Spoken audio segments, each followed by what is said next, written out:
स्वागत आहे आपले YBD अकॅडमी या यूट्यूब चॅनलवरती। या व्हिडिओच्या माध्यमाने आज आपण पोलीस पाटील या पदाचा जो पेपर झालेला आहे धुळे जिल्ह्याचा तो सोडून घेणार आहोत। कोणकोणते प्रश्न आले होते, कोणकोणत्या टॉपिकवरती प्रश्न आले होते, ते प्रश्नांची उत्तर काय आहे तर त्याविषयी सविस्तर माहिती आजच्या व्हिडिओच्या माध्यमाने तुम्हाला बघण्यासाठी भेटणार आहे। त्यासाठी नक्कीच या व्हिडिओला पूर्ण बघा। इथे तुम्हाला दिनांक दिसत असेल, वेळ दिसत असेल, 1.5 तासाचा पेपरचा टायमिंग होता आणि त्यामध्ये तुम्हाला 80 प्रश्न सोडवायचे होते। हे प्रश्न 80 गुणांसाठी तुम्हाला देण्यात आले होते। पोलीस पाटील या पदाचा अभ्यासक्रम जर विचार केला तर धुळे जिल्ह्याच्या नोटिफिकेशन मध्ये अभ्यासक्रम दिला होता सामान्य ज्ञान, गणित बुद्धिमत्ता, स्थानिक परिसराची जी पण माहिती असेल ती, त्यानंतर चालू घडामोडी आणि त्यासोबत तुम्हाला पोलीस पाटलाचे अधिकार व कर्तव्ये यावरती प्रश्न विचारले जातील अशा प्रकारचा अभ्यासक्रम दिला होता। त्यावरती आपण नोट्स देखील भरपूर विद्यार्थ्यांना उपलब्ध करून दिल्या होत्या, परंतु जर विचार केला तर आउट ऑफ सिलेबस आपल्या अभ्यासक्रमाच्या बाहेरील खूपच जास्त प्रश्न आले होते। अशा प्रकारचं स्वरूप प्रश्नपत्रिकेचं बघण्यासाठी भेटलेले आहे। आता यामध्ये कुठेही उल्लेख केला गेला नव्हता की मराठी व्याकरण विचारले जाईल, इंग्रजी व्याकरण विचारले जाईल, परंतु तरी देखील मराठी व्याकरण, इंग्लिश व्याकरण यावरती जास्तीत जास्त प्रश्न विचारले गेलेत। म्हणजेच अभ्यासक्रमाच्या बाहेरील खूपच जास्त प्रश्न आलेले आहेत। यावरती आक्षेप नोंदणी देखील आपण केलेली आहे मित्रांनो, जेणेकरून विद्यार्थ्यांना त्याचा फायदा झाला पाहिजे। जे प्रश्न आले होते ते अभ्यासक्रमाच्या बाहेर आले होते। आक्षेप नोंदणी करण्यासाठी त्यांनी फक्त 6 वाजेपर्यंतचा टायमिंग दिला होता, जो की आता निघून गेलाय। म्हणजेच आपले प्रश्न आले होते ते सर्व अभ्यासक्रमाच्या बाहेरील आणि जो आपल्याला टायमिंग दिलाय तोही खूपच कमी। आता त्याविषयी सविस्तर माहिती व्हिडिओच्या लास्टला तुम्हाला मी देणार आहे, त्यासाठी फक्त या व्हिडिओला पूर्ण बघा। सर्वात पहिल्यांदा प्रश्नपत्रिकेचं जे स्पष्टीकरण आहे ते तुम्हाला मी देऊन घेतो। कोणत्या प्रश्नाचं कोणतं उत्तर होतं ते मी तुम्हाला सांगत आहे। बघा, पूर्ण धुळे जिल्ह्याची प्रश्नपत्रिकेचा जर विचार केला तर एकच प्रश्नपत्रिका होती। म्हणजे जरी तुम्ही कोणत्याही तालुक्यातून अर्ज केला असेल तरी तुमची प्रश्नपत्रिका ही एकच होती। तर बघा, पहिल्या प्रश्नाचं उत्तर काय होतं, आपल्याला इंग्लिश व्याकरणाचा आपल्याला हा क्वेश्चन दिसत आहे। तर इंग्लिश ग्रामर मधील या प्रश्नाचं आपलं उत्तर होतं ऑप्शन क्रमांक 4 डी। या प्रश्नाचं आपलं योग्य उत्तर होतं।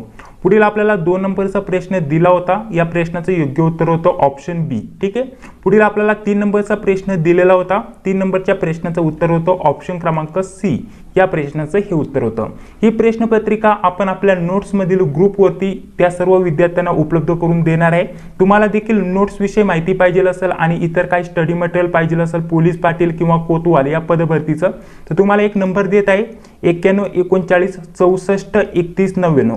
या मोबाईलच्या व्हॉट्सअपवरती तुम्हाला मेसेज करायचा आहे आणि सांगायचं पोलीस पाटील का तुम्हाला कोतवाल या पदाच्या नोट्स हव्या आहेत। तुम्हाला कोणत्याही पदाच्या नोट्स पाहिजे असेल तर यावरती तुम्हाला भेटतील पोलीस पाटील किंवा कोतवाल या पदाच्या।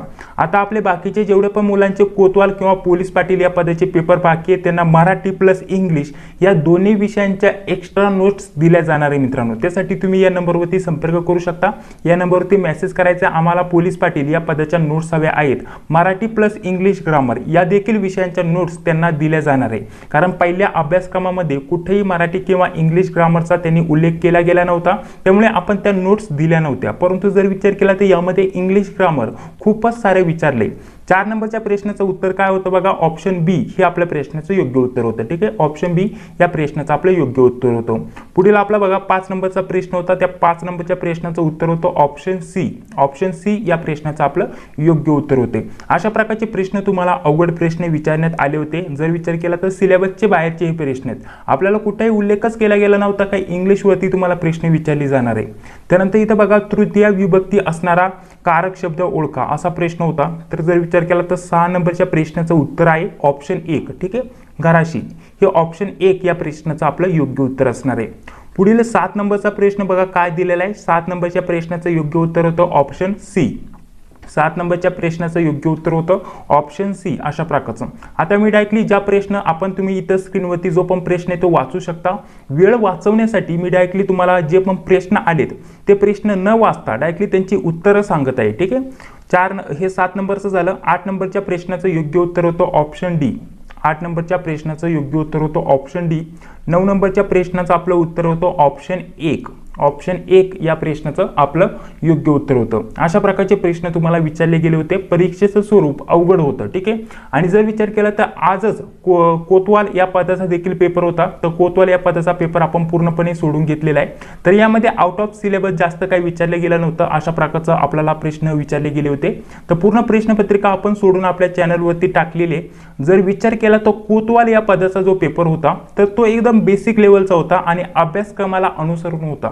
ज्या अभ्यासक्रमामध्ये दिलेत त्यावरतीच प्रश्न विचारले गेले होते आणि जर सोडवायचं म्हटलं तर सोपा आपल्याला पेपर होता. ठीक आहे. अशा प्रकारची तरी प्रश्नपत्रिका त्यांनी काढायला पाहिजे होती अभ्यासक्रमानुसार. परंतु पोलीस पाटील या पदाचा जो पेपर होता यामध्ये जास्तच मराठी ग्रामर विचारले गेले, इंग्लिश ग्रामरचाही समावेश केला गेलाय. म्हणजेच आपल्या अभ्यासक्रमाच्या बाहेरील जास्त प्रश्न आलेत आणि ते देखील अवघड प्रश्न विचारले गेले होते. पुढील बघा 10 नंबरचा प्रश्न काय दिलेला आहे. 10 नंबरचा प्रश्न आपल्याला या प्रश्नाचं उत्तर काय होतं. ऑप्शन क्रमांक 1 ए या प्रश्नाचं योग्य उत्तर होतं. 11 नंबरच्या प्रश्नाचं उत्तर काय होतं. Option D. ऑप्शन डी म्हणजेच आपल्याला हे जे उत्तर आहे या प्रश्नाचं योग्य उत्तर होतं. पुढील 12 नंबरचा प्रश्न बघा. 12 नंबरच्या प्रश्नाचं उत्तर होतं ऑप्शन बी. ऑप्शन बी या प्रश्नाचं योग्य उत्तर आहे. आता प्रश्न वाचत बसत नाहीये कारण आपल्याला पुढे काही महत्त्वाची माहिती बघायची आहे. 13 नंबरचा प्रश्न तुम्ही प्रश्न वाचून घ्या. ऑलरेडी तुमच्याकडे प्रश्नपत्रिका असेल, नाहीतर ही जर प्रश्नपत्रिका पाहिजे असेल तर आपल्या नोट्समध्ये सर्व प्रश्नपत्रिका एकत्रित तुम्हाला भेटून जातील. तुम्हाला दिलेल्या नंबरवरती संपर्क करायचा आहे. बघा 13 नंबरचा प्रश्न आहे. 13 नंबरच्या प्रश्नाचं उत्तर होतं ऑप्शन 1. ठीक आहे. पुढील आपल्याला जर विचार केला 14 नंबरचा प्रश्न. 14 नंबरच्या प्रश्नाचं उत्तर होतं ऑप्शन बी. तुम्ही टिक मार्क करून घेऊ शकता तुमच्या प्रश्नपत्रिकेमध्ये. पुढे जर विचार केला 15 नंबरचा प्रश्न होता. 15 नंबरच्या प्रश्नाचं उत्तर आहे ऑप्शन सी. ऑप्शन सी या प्रश्नाचं योग्य उत्तर होतं. पुढील 16 नंबरचा प्रश्न. 16 नंबरच्या प्रश्नाचं उत्तर होतं ऑप्शन बी. ठीक आहे. पुढील 17 नंबरचा प्रश्न होता. 17 नंबरच्या प्रश्नाचं उत्तर होतं ऑप्शन ए. ऑप्शन ए या प्रश्नाचं योग्य उत्तर होतं. 17 ऑप्शन ए. त्यानंतर 18 नंबरचा प्रश्न. चला पुढे थोडक्यात वर घेतो जेणेकरून तुम्हाला व्यवस्थित दिसेल. बघा पुढील 18 नंबरचा प्रश्न जो होता, 18 नंबरच्या प्रश्नाचं योग्य उत्तर आहे ऑप्शन डी. ऑप्शन डी या प्रश्नाचं आपलं योग्य उत्तर असणार आहे. पुढील 19 नंबरचा प्रश्न आहे. 19 नंबरच्या प्रश्नाचं उत्तर ऑप्शन सी हे आहे. ठीक आहे. ऑप्शन सी या प्रश्नाचं योग्य उत्तर असणार आहे. 20 नंबरचा प्रश्न बघा. 20 नंबरच्या प्रश्नाचं योग्य उत्तर असणार आहे ऑप्शन 1. ठीक आहे. ए या प्रश्नाचं योग्य उत्तर असणार आहे. 21 नंबरचा प्रश्न दिलेला आहे ऑप्शन बी या प्रश्नाचं योग्य उत्तर असणार आहे. 22 नंबरचा प्रश्न दिलेला आहे ऑप्शन बी, त्याचं देखील उत्तर असणार आहे. आणि 23 नंबरचा प्रश्न दिलेला आहे याचं देखील ऑप्शन बी हे आपल्या प्रश्नाचं योग्य उत्तर असणार आहे. ठीक आहे. अशा प्रकारचं टिक लावून तुम्हाला देत आहे. ही प्रश्नपत्रिका आपल्या नोट्समध्ये मी तुम्हाला उपलब्ध करून देणार आहे. 24 नंबरचा प्रश्न जर विचारला तर 24 नंबरच्या प्रश्नाचं उत्तर आहे ऑप्शन सी. ठीक आहे. अशा प्रकारचं यामध्ये या टाईपचे प्रश्न येतील हे आपण सांगितलं होतं. त्यानंतर हे या टाईपचे प्रश्न येतील हे देखील सांगितलं होतं. बाकी जर विचार केला गणित बुद्धिमत्ता यामध्ये थोडे अवघडच प्रश्न होते बाकी जरी विचार केला. आणि बाकी जर मराठी आणि त्यासोबत इंग्लिश व्याकरणाचा विचार केला तर यावरती खूपच जास्त तुम्हाला अवघड प्रश्न विचारले होते. आणि आपल्या अभ्यासक्रमामध्ये सुद्धा त्याचा कुठं विचार म्हणजे कुठेही मेन्शन केलेलं नव्हतं की इंग्लिश व्याकरण यावरती सुद्धा तुम्हाला प्रश्न विचारले जातील. ठीक आहे. तर त्यांनी प्रश्नपत्रिका म्हणजे कुठून काढली ते समजलं नाहीये. प्रश्नपत्रिका त्यांनी अभ्यासक्रम न बघता काढलेली असं वाटते. ठीक आहे. पुढे बघा 25 नंबरचा प्रश्न काय दिलेला आहे. 25 नंबरचा प्रश्न दिलेला आहे ऑप्शन 1. ठीक आहे. त्याचं ऑप्शन 1 या प्रश्नाचं योग्य उत्तर असणार आहे. 26 नंबरचा प्रश्न दिलेला आहे त्याचं ऑप्शन डी हे प्रश्नाचं योग्य उत्तर असणार आहे. 26 नंबरच्या प्रश्नाचं योग्य उत्तर काय असणार आहे ऑप्शन डी. 27 नंबरचा प्रश्न काय दिलेला आहे तुम्ही हे सर्व वाचून घ्या. ठीक आहे. आता आपण यावरती सविस्तर चर्चा करणार आहे, स्पष्टीकरण सविस्तर देणार आहे. फक्त आता प्रश्नांची उत्तरं मी तुम्हाला सांगत आहे ते तुम्ही इथं नोट करून घेऊ शकता जेणेकरून आपला वेळ वाचेल. कारण सर्व एकाच आपल्याला व्हिडिओमध्ये एकूण 80 प्रश्नांची उत्तर बघायची आहेत. ठीक आहे. 80 प्रश्नांची उत्तरं बघायची, त्यामुळे मी फक्त प्रश्न आणि प्रश्नाचं उत्तर काय आहे ते सांगत आहे. याचं स्पष्टीकरणावरती आपला डिटेलमध्ये एक व्हिडिओ येणार आहे आपल्या चॅनलवरती. सर्व स्पष्टीकरण या प्रश्नाचं हे उत्तर कसं आलं सर्व स्पष्टीकरणासोबत तुम्हाला त्या व्हिडिओमध्ये बघण्यासाठी भेटून जाणार आहे. बघा 27 झालं, आता 26 झालं, त्यानंतर 27. ठीक आहे. 27 या प्रश्नाचं योग्य उत्तर असणार आहे ऑप्शन सी. ऑप्शन सी या प्रश्नाचं योग्य उत्तर असणार आहे. 28 या प्रश्नाचं योग्य उत्तर असणार आहे ऑप्शन सी. ठीक आहे. पुन्हा सी आपल्या प्रश्नाचं योग्य उत्तर असणार आहे. पुढे जर विचार केला 29 या प्रश्नाचं योग्य उत्तर असणार आहे ऑप्शन बी. पुढे जर विचार केला 30 या प्रश्नाचं योग्य उत्तर असणार आहे ऑप्शन ए. त्यानंतर 31 नंबरच्या प्रश्नाचं उत्तर काय असणार आहे ऑप्शन बी. 31 नंबरच्या प्रश्नाचं योग्य उत्तर असणार आहे ऑप्शन बी. चला पुढे जर विचार केला तर 32 नंबरचा प्रश्न बघा.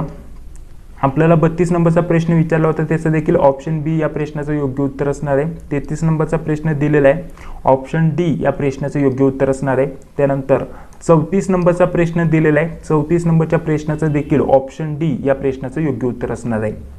पुढील बघा, आपल्याला पुढील प्रश्न दिलेला आहे, 35 नंबरचा प्रश्न दिलेला आहे. 35 नंबरच्या प्रश्नाचं देखील ऑप्शन डी या प्रश्नाचं योग्य उत्तर असणार आहे. अशा प्रकारचे प्रश्न तुम्हाला विचारले गेले होते. थोडक्यात अभ्यासक्रमाच्या बाहेरील तर खूपच जास्त प्रश्न आलेत. फक्त जर म्हटलं तर आपल्याला सामान्य ज्ञान झालं, चालू घडामोडी झालं, तर हे जे प्रश्न आहेत हे थोडक्यात आपल्याला अभ्यासक्रमानुसार बघण्यासाठी भेटलेत. बाकी जर विचार केला तर जास्तीत जास्त प्रश्न आउट ऑफ सिलेबस आलेले आहेत असं माझं म्हणणं आहे. ठीक आहे, बाकी जरी विद्यार्थ्यांचा कॉल SMS आला त्यांचं देखील असंच म्हणणं आहे, अभ्यासक्रम एक दिला होता आणि प्रश्न दुसरेच आलेत. बघा पुढे 36 नंबरचा जर विचार केला तर 36 नंबरचा जो प्रश्न दिलेला आहे त्याचं उत्तर आहे ऑप्शन बी. ऑप्शन बी हे प्रश्नाचं योग्य उत्तर असणार आहे. 37 नंबरचा प्रश्न दिलेला आहे, त्याचं ऑप्शन ए या प्रश्नाचं योग्य उत्तर असणार आहे. पुढे 38 नंबरचा प्रश्न दिलेला आहे, 38 नंबरच्या प्रश्नाचं ऑप्शन बी हे योग्य उत्तर असणार आहे. 38 नंबरचा प्रश्न झाला.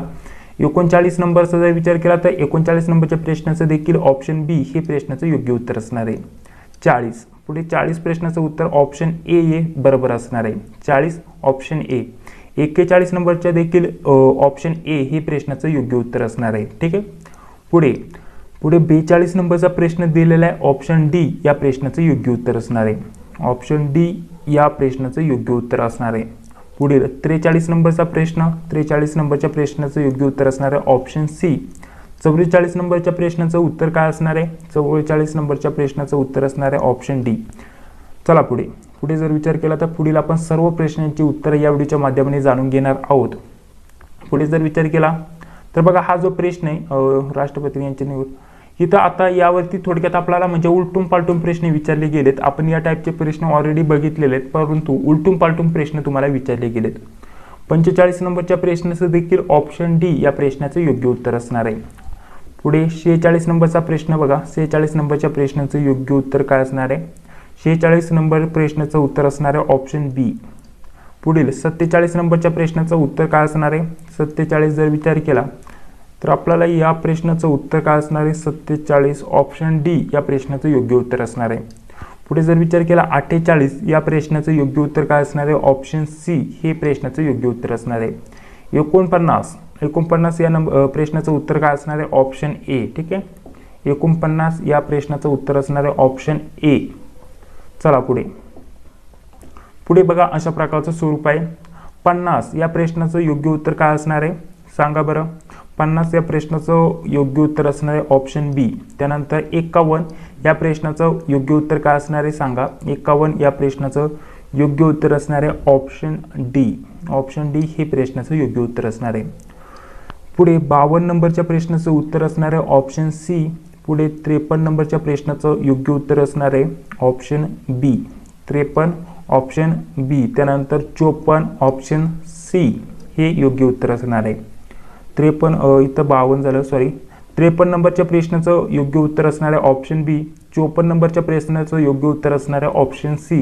त्यानंतर 55 पुढे 55 नंबरचा प्रश्न चालू आहे, तर 55 नंबरच्या प्रश्नाचं योग्य उत्तर असणार आहे ऑप्शन बी. ठीक आहे, बी हे प्रश्नाचं योग्य उत्तर असणार आहे. 56 या प्रश्नाचं योग्य उत्तर असणार आहे ऑप्शन सी. ऑप्शन सी या प्रश्नाचं योग्य उत्तर असणार आहे. चला पुढे बघा, 57 नंबरचा प्रश्न चालू आहे. 57 नंबरच्या प्रश्नाचं योग्य उत्तर असणार आहे ऑप्शन सी. पुढे बघा, आपल्याला पुढील प्रश्न काय दिलेला आहे, 58 नंबरचा प्रश्न. 58 नंबरच्या प्रश्नाचं योग्य उत्तर काय दिलेलं आहे, ऑप्शन डी.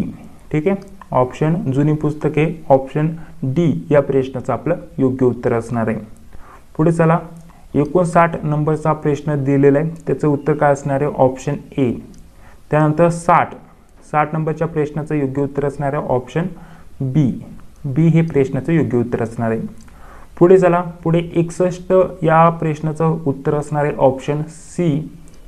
पुढे 62 नंबरच्या प्रश्नाचं योग्य उत्तर असणार आहे ऑप्शन ए. 63 या प्रश्नाचं योग्य उत्तर असणार आहे ऑप्शन एच. ठीक आहे, दोन प्रश्नाचं इथे ए उत्तर असणार आहे.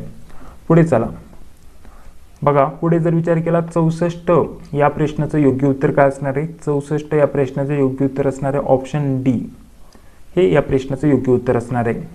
पुढे बघा आपल्याला 65 नंबरचा प्रश्न दिसत आहे. 65 या प्रश्नाचं योग्य उत्तर असणार आहे ऑप्शन बी. ऑप्शन बी या प्रश्नाचं योग्य उत्तर असणार आहे. 66 या प्रश्नाचं योग्य उत्तर असणार आहे ऑप्शन सी. त्यानंतर 67 या प्रश्नाचं योग्य उत्तर काय असणार आहे? ऑप्शन बी या प्रश्नाचं हे योग्य उत्तर असणार आहे. 68 या प्रश्नाचं योग्य उत्तर असणार आहे ऑप्शन ए. 69 या प्रश्नाचं योग्य उत्तर असणार आहे ऑप्शन ए. त्यानंतर 70 या प्रश्नाचं योग्य उत्तर असणार आहे ऑप्शन ए. ठीक आहे, तिन्ही प्रश्नांचे जे उत्तर आहे ऑप्शन ए हे उत्तर असणार आहे. पुढे 71 नंबरचा प्रश्न चालू आहे. तर बघा यामध्ये आपल्याला यावरून काय समजून येते, थोडी प्रश्नपत्रिकाची जी लेवल आहे ती खूपच अवघड होती. आणि अजून एक अपडेट समजून आलेलं आहे मित्रांनो, यामध्ये नॉन पेसा, ठीक आहे, नॉन पेसा यांचेच पेपर झालेले आहेत. आता जरी म्हटलं आपण धुळे जिल्ह्याचं, तर धुळे जिल्ह्यामध्ये सुद्धा नॉन पेसा यांचेच पेपर झालेले आहेत. ज्यांनी पेसा अंतर्गत म्हणजेच जे एस टी कॅटेगरीचे विद्यार्थी आहेत ते पेसा अंतर्गत फॉर्म भरतात, पेसाचे तिथं त्यांना सवलत असते, त्यांचे अजून पेपर झालेले नाही आहेत. त्यांच्या दुसऱ्या टप्प्यामध्ये त्यांचे पेपर होणार आहे. आणि नॉन पेसा जिथं पेसा लागू नाही आहे, पेसाच्या जागा नव्हत्या, त्यांचेच पेपर झालेले बघण्यासाठी भेटलेले, असं अजून एक अपडेट आलेले मित्रांनो. चला पुढे जर विचार केला तर आपल्याला 72 नंबरचा प्रश्न दिलेला आहे. 71 नंबरच्या प्रश्नाचं उत्तर राहिलं ना, 71 नंबरच्या प्रश्नाचं उत्तर आहे ऑप्शन सी हे प्रश्नाचं योग्य उत्तर. तर 72 या प्रश्नाचं योग्य उत्तर काय असणार आहे? पुढे ऑप्शन बी. ठीक आहे, 72 या प्रश्नाचं योग्य उत्तर असणार आहे ऑप्शन बी. 73 या प्रश्नाचं उत्तर काय असणार आहे? Option beach. ठीक आहे, पुढील 74 नंबरचा प्रश्न, तर या प्रश्नाचं योग्य उत्तर असणार आहे ऑप्शन ए. तुम्ही हे सर्व टिक मार्क करून घ्या तुमच्या प्रश्नपत्रिकेमध्ये, आणि तुमची जेवढी पण बेरीज येते ती तुम्ही कॅल्क्युलेट करू शकता. तुम्हाला किती मार्क मिळत आहे ते तुम्ही कॅल्क्युलेट करू शकता. पुढे बघा, पुढे आपल्याला काय दिलेलं आहे? 75 नंबरचा प्रश्न. 75 या प्रश्नाचं ऑप्शन डी हे प्रश्नाचं योग्य उत्तर होतं. पुढे 76 नंबरच्या प्रश्नाचं योग्य उत्तर होतं ऑप्शन सी. ऑप्शन सी या प्रश्नाचं योग्य उत्तर होतं. 77 या प्रश्नाचं योग्य उत्तर होतं ऑप्शन डी. त्यानंतर 78 या प्रश्नाचं योग्य उत्तर होतं ऑप्शन ए. त्यानंतर पुढे 79 नंबरचा प्रश्न चालू आहे. 78 झालं, 79 नंबरचा प्रश्न चालू आहे. तर 79 प्रश्नाचं उत्तर होतं ऑप्शन सी. 80 नंबरच्या प्रश्नाचं उत्तर होतं ऑप्शन बी. ठीक आहे, अशा प्रकारची ही सर्व प्रश्नपत्रिका तुम्हाला सांगितलेली आहे. कोणत्या प्रश्नाचं कोणतं उत्तर आहे सर्व तुम्हाला दिलेलं आहे नोट करून मी. तर तुम्ही तुमच्या प्रश्नपत्रिकेमध्ये हे सर्व पॉईंट्स नोट करून घ्या. आता यामध्ये जर विचार केला तर बघा इथे सुद्धा आपल्याला काही प्रश्न बघण्यासाठी भेटतील इंग्लिश. ठीक आहे, तर इथे बघा तुम्हाला इंग्लिशचे प्रश्न काही बघण्यासाठी भेटलेले. तिथून जर 76 पासून विचार केला तर 80 पर्यंत इथे 5 प्रश्न इंग्लिशचे बघण्यासाठी भेटलेत. वरती जर विचार केला तर बघा आता वरती आल्यानंतर जवळपास इथे बघा एकूण इथं 5 प्रश्न तुम्हाला इंग्लिशमध्ये बघण्यासाठी भेटलेत, म्हणजे 10 प्रश्न इंग्लिशचे झाले. त्यानंतर मराठीचा जर विचार केला तर इथून सर्व मराठी सुरू होते. ठीक आहे, तर बघा 6 पासून तर इथं 10 पर्यंत इथं मराठी, त्यानंतर 11 हा पण मराठी. त्यानंतर इथं जर विचार केला समानार्थी शब्द विरुद्धार्थी हे ठीक आहे आले होते. परंतु जर विचार केला तर 10 प्रश्न मराठी व्याकरण आणि 10 प्रश्न इंग्लिश व्याकरण यावरती आले होते. आणि त्यानंतर गणिताचा थोडा कमी सहभाग होता, नाही गणिताचा थोडा जास्त सहभाग होता आणि बुद्धिमत्तेचा थोडा कमी सहभाग होता. अशा प्रकारच्या प्रश्नपत्रिकेचं स्वरूप होतं. चालू घडामोडी यावरती सुद्धा खूपच कमी प्रश्न होते. म्हणजेच अभ्यासक्रम दिलाय एक आणि अभ्यासक्रमाच्या नुसार जास्त प्रश्न आलेले नाहीये, दुसऱ्या टॉपिकवरती जास्त प्रश्न आले ते. ठीक आहे, आता म्हणजे आउट ऑफ सिलेबसवरती जास्त प्रश्न आलेत असं आपल्याला म्हणायला हरकत नाहीये. तर त्यांनी बघा अशा प्रकारची उत्तर तालिका आणि काही सूचना दिल्या होत्या. जेव्हा आपला पेपर झाला तर पेपर झाल्यानंतर आपल्याला थोड्याच वेळामध्ये अशा प्रकारच्या काही सूचना त्यांच्या वेबसाईटवरती त्यांनी टाकलेल्या होत्या. बघा आता तुम्हाला उत्तर तालिका दिली आणि काही सूचना त्यांनी अपलोड केल्या, म्हणजे सूचना दिल्या उमेदवारांना. इथे बघा काय म्हटलेलं आहे, उमेदवारांना सदर जी उत्तर तालिका दिली, म्हणजे आता मी तुम्हाला जे प्रश्नांची उत्तरं सांगितले त्या उत्तरावरती काही आक्षेप घ्यायचे असेल, म्हणजेच काही हरकत नोंदणी करायची असेल, जर तुम्हाला वाटत असेल एखादा प्रश्न तुम्ही बरोबर सोडवलाय परंतु त्यांनी जी उत्तर तालिका दिली आहे, आता इथे पुढे उत्तर तालिका तुम्हाला दिसत असेल, जी तुम्हाला आता मी नोट करून दिली ही त्यांनी उत्तर तालिका दिली, म्हणजेच त्यांची आन्सर की दिली आहे. आता जे पण प्रश्न मी तुम्हाला सांगितले, या प्रश्नाचे हे उत्तर आहे, या प्रश्नाचे हे उत्तर आहे, ही सर्व उत्तर तालिका झाली तुमच्या त्या प्रश्नपत्रिकेची. आता त्या प्रश्नपत्रिकेवरती जे पण त्यांनी उत्तर तालिका दिलेली आहे, आन्सर की दिलेली आहे, त्यावरती तुम्हाला काय आक्षेप घ्यायची असेल, काही तुम्हाला हरकत नोंदणी करायची असेल, तर तुम्ही त्या हरकत नोंदणी करू शकत होता आजच त्यांनी तारीख दिलेली आहे. इथे बघा तारीख तुम्ही बघू शकता 29/10/2023 जे आपल्याला सांगितलेले संध्याकाळी आपण 6 वाजेपर्यंत त्यावरती आक्षेप नोंदणी करू शकता. ठीक आहे, 6 वाजेपर्यंतचा टायमिंग दिला होता. अशा प्रकारचा तुम्ही बघू शकता. थोडं झूम आउट करतो जेणेकरून तुम्हाला समजून येईल. बघा अशा प्रकारचा 6 वाजेपर्यंतचा त्यांनी टायमिंग दिला होता. म्हणजेच आपल्याला एक तर म्हणजे सिलेबसच्या बाहेरचे जास्त प्रश्न विचारले गेलेत आणि आक्षेप नोंदणी करण्यासाठी सुद्धा त्यांनी खूपच कमी वेळ दिलेला आहे. ज्या दिवशी पेपर झालाय म्हणजे 29 तारखेलाच पेपर झालाय आणि 29 तारखेलाच 6 वाजेपर्यंत त्यांनी आक्षेप नोंदणी करायची. म्हणजे प्रश्न कसे चौकशी करायची, नक्की ते प्रश्न बरोबर आहे की नाही ते चेक कसं करायचं, त्यांना टाइम सुद्धा दिला नाहीये. ठीक आहे, म्हणजेच ही भरती म्हणजे जसं की विचार केला तर आपल्याला भरती दिली आजच आणि त्यावरती आक्षेप नोंदणी सुद्धा आपल्याला आजच करायची. म्हणजे प्रश्न नक्की बरोबर आहे की नाही ते आपल्याला चौकशी करायला सुद्धा वेळ दिलेला नाही आणि ते पण फक्त 6 वाजेपर्यंत. ठीक आहे, 6 वाजेपर्यंत त्यांना ईमेलवरती तुम्हाला पाठवायचं होतं की हा प्रश्न चुकलेला आहे की बरोबर आहे, ते तुम्हाला आक्षेप नोंदणी करायची होती. आता 7 ऑलरेडी मी व्हिडिओ बनवत आहे तेव्हा 7 वाजलेले आहेत, जवळपास 6:30 वाजलेत, म्हणजे आता 7 वाजतील. ठीक आहे, तर आता 7 वाजत आले आणि त्यानंतर त्यांनी सांगितलेले की 6 वाजेपर्यंत आक्षेप नोंदणी करायची आणि खाली ईमेल दिला होता. तर बघा हे धुळे उपविभागीय आणि शिरपूर उपविभागाचे ईमेल आहेत, यावरती तुम्हाला आक्षेप नोंदणी करायची होती, म्हणजेच हरकत नोंदणी करायची होती. त्यांना मेसेज करून सांगायचं होतं की आमचा हा प्रश्न बरोबर आहे आणि या प्रश्नामध्ये जर विचार केला तर तुम्ही जी आन्सर की दिलेली आहे त्यामध्ये ते उत्तर चुकीचं आहे आणि आमचं बरोबर आहे, असं काय असेल तर तुम्हाला आक्षेप नोंदणी करण्यासाठी इथे वेळ दिला होता आणि तो देखील आजचाच. ठीक आहे, तो देखील आजचाच वेळ दिला होता. म्हणजे एक तर जर विचार केला अभ्यासक्रमाच्या बाहेरील खूप जास्त प्रश्न आलेत. अभ्यासक्रमामध्ये मराठी इंग्लिशचा कुठं उल्लेख केला गेला नव्हता. अभ्यासक्रमामध्ये त्यांनी काय सांगितलं होतं, आपण एकदा नोटिफिकेशन ओपन करूया. तर बघा अशा प्रकारची आपण ही जाहिरात ओपन केलेली आहे. ही धुळे पोलीस पाटील या पदाची जाहिरात आहे. यामध्ये खाली आल्यानंतर त्यांनी अशा प्रकारचा अभ्यासक्रम दिला होता. बघा तुम्हाला अभ्यासक्रम दाखवतोय.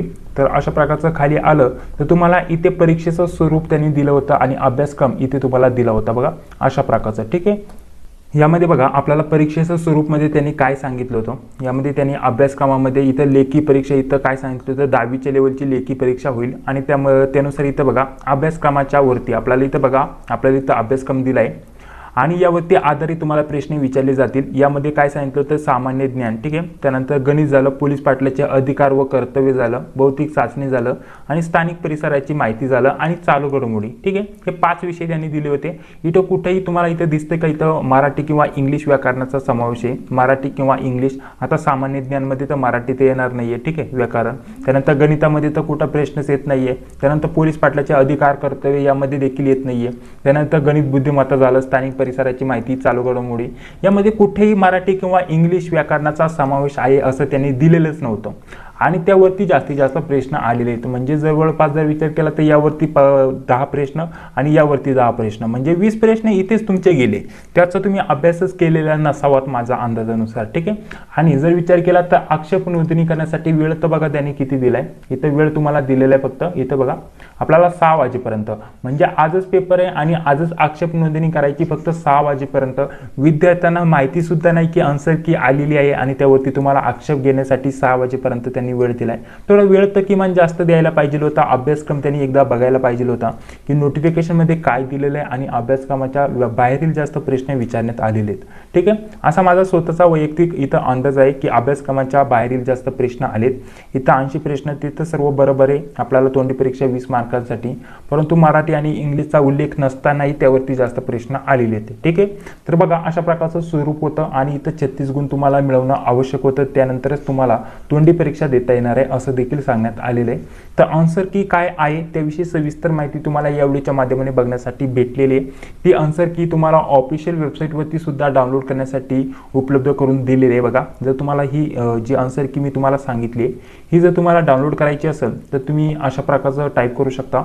वेबसाईट मी तुम्हाला सांगतो सर्वात महत्त्वाचं म्हणजे बघा, आता आन्सर की डाउनलोड करण्यासाठी तुम्हाला काय करायचं आहे, पीपी नाही तर व्हिडिओच्या डिस्क्रिप्शन बॉक्समध्ये डायरेक्टली आपण जे ॲडमिट कार्ड डाउनलोड करायला ज्या वेबसाईट उपलब्ध करून दिले होते ते ओपन करायचे। बघा ही वेबसाईट, इथं आल्यानंतर बघा इथं होम पेजवरतीच तुम्हाला डायरेक्टली इथं आन्सर की बघण्यासाठी इथं लिंक आहे, इथं क्लिक करायचं आणि त्यानंतर डायरेक्टली आन्सर की तुमच्याकडे डाउनलोड होऊन येणार आहे।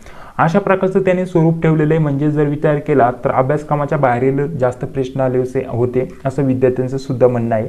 आणि यानुसार नक्कीच इथं त्यांनी विचार करायला पाहिजे या गोष्टीवरती की अभ्यासक्रम त्यांनी एक दिला होता आणि दुसराच यावरती प्रश्न आले होते आणि हरकत नोंदणीसाठी सुद्धा खूपच कमी वेळ दिलेला आहे। तर यावरती आपण सुद्धा आक्षेप नोंदणी केलेले 2-3 विद्यार्थ्यांच्या तर्फे। तर यावरती आपण स्पष्टपणे त्यांना सांगितलं की मराठी व इंग्लिश व्याकरण, मराठी व्याकरण आणि इंग्लिश व्याकरण याचा अभ्यासक्रमामध्ये कुठेही उल्लेख केला गेला नव्हता, त्यावरती 10 प्रश्न आले होते। तर याचे मार्क सर्व विद्यार्थ्यांना द्यायला पाहिजे असं आपण त्यावरती आक्षेप नोंदणी केलेली आहे। ठीक आहे, आपल्या टीमकडून त्यावरती आक्षेप नोंदणी केलेली आहे। त्यावरती रिस्पॉन्स काय भेटतोय, नक्की त्यांचं प्रत्युत्तर काय मिळतंय, त्याचे मार्क वाढून देणार आहेत की नाही, तर याचं उत्तर नक्कीच आपल्याला पुढील व्हिडिओच्या माध्यमाने किंवा आपला जो ग्रुप बनवलाय, आपले जेवढे पण टीम मेंबर असतील, जेवढे पण आपले जे विद्यार्थी असतील ज्यांनी आपला जे पण नोट्स घेतल्या होत्या, आपण नोट्स प्रोव्हाइड केल्या होत्या, तर त्यांना मी तिथं उत्तर देण्याचा प्रयत्न करेल की त्यांचं उत्तर काय मिळालं। आपण जी आक्षेप नोंदणी केलेली आहे की सांगितलं होतं मराठी व्याकरण आणि इंग्लिश व्याकरण यावरती जास्त प्रश्न आलेत आणि तुम्ही कुठेही उल्लेख केला गेला नव्हता की तुम्ही अभ्यासक्रमामध्ये मराठी इंग्लिश व्याकरणाचा समावेश करणार आहात, असा उल्लेख नव्हता, तरी देखील त्यावरती प्रश्न आलेत। तर त्यावरती आपण आक्षेप नोंदणी केलेली आहे 2-3 विद्यार्थ्यांच्या तर्फे, जेणेकरून त्या विद्यार्थ्यांच्या ईमेलवरतून आपण आक्षेप नोंदणी केली आहे। त्यावरती त्यांचं प्रत्युत्तर काय भेटतंय, तुम्हाला ते मार्क वाढून देणार आहेत की नाही, की काय आहे त्यांचं म्हणणं ते आपल्याला नक्कीच कळणार आहे। तर त्यावरती जसं त्यांचं प्रत्युत्तर मिळेल त्यावरती तुम्हाला नक्कीच माहिती देण्याचा प्रयत्न करणार आहे। तर अशा प्रकारची बाकीची सर्व माहिती तुम्हाला सांगण्याचा प्रयत्न केलेला आहे। सर्व स्पष्टीकरण तर सांगितलेलं नाहीये, प्रश्नांची उत्तरं तुम्हाला सांगितलेले। तर बघा तुमचे किती मार्क मिळत आहे, तुम्हाला कॅल्क्युलेट करायचे तुमचे किती मार्क होत आहे आणि कमेंट बॉक्समध्ये सांगण्याचा प्रयत्न करायचा आहे सर्व विद्यार्थ्यांनी।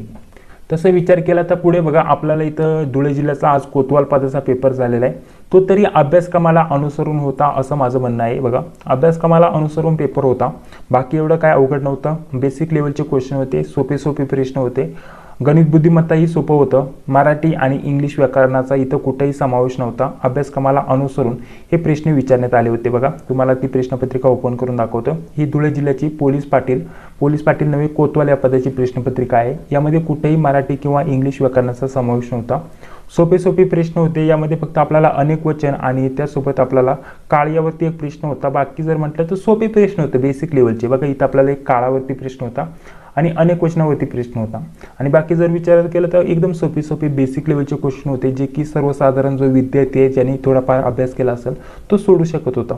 तर अशा प्रकारची जरी प्रश्नपत्रिका असती तरीही काही म्हणणं नव्हतं आपलं, परंतु अभ्यासक्रमाच्या बाहेरील खूपच जास्त प्रश्न विचारले गेलेत। तर यावरती तुमचं मत काय कमेंट बॉक्समध्ये सांगायला विसरू नका।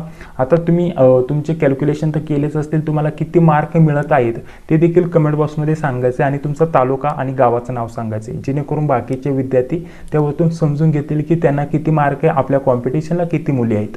आणि तुमचं जे पण म्हणणं असेल कमेंट बॉक्समध्ये सांगायला ते देखील विसरू नका। उत्तर तालिका कशी डाउनलोड करायची ते देखील तुम्हाला सांगितलेलं आहे। आता आक्षेप नोंदणी करण्यासाठी जो टायमिंग दिलेला होता तो ऑलरेडी निघून गेलेला आहे, 6 वाजेपर्यंत आक्षेप नोंदणी करू शकत होता आणि त्यानंतर त्यांनी असं देखील सांगितलंय त्यानंतर आलेले आक्षेप विचारात घेतले जाणार नाही याची नोंद घ्यावी। म्हणजे जो टायमिंग दिला होता तो तर ऑलरेडी कमीच आहे, परंतु त्यानंतर आक्षेप आले तर त्यावरती विचार केला जाणार नाही असं देखील स्पष्टपणे सांगितलेलं आहे। तर अशा प्रकारची सर्व माहिती तुम्हाला सांगण्याचा प्रयत्न केलेला आहे।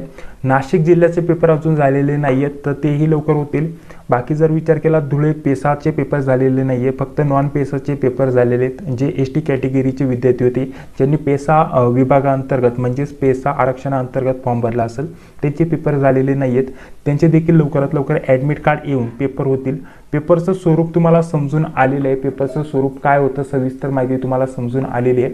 आता तुम्हाला आपण इथून पुढील जे आपण नोट्स देणार आहे त्यामध्ये मराठीचा सुद्धा समावेश असणार आहे, इंग्लिशचा सुद्धा समावेश असणार आहे. ठीक आहे, इंग्रजीचा सुद्धा समावेश असणार आहे. जर तुम्हाला नोट्स पाहिजे असेल पोलीस पाटील किंवा आपल्याला कोतवाल या पदाच्या तर तुम्ही यावरती संपर्क करू शकता या नंबरच्या व्हॉट्सअपवरती 91 39 64 31 99. तिथे सर्व तुम्हाला माहिती उपलब्ध करून दिली जाईल. तर चला, जर तुम्हाला हा व्हिडिओ आवडला असेल तर नक्कीच या व्हिडिओला एक लाईक करा, चॅनलला देखील सबस्क्राईब करा, जी बिल ती लाईक क्लिक करा. भेटूया पुढील व्हिडिओमध्ये. जय हिंद, जय महाराष्ट्र.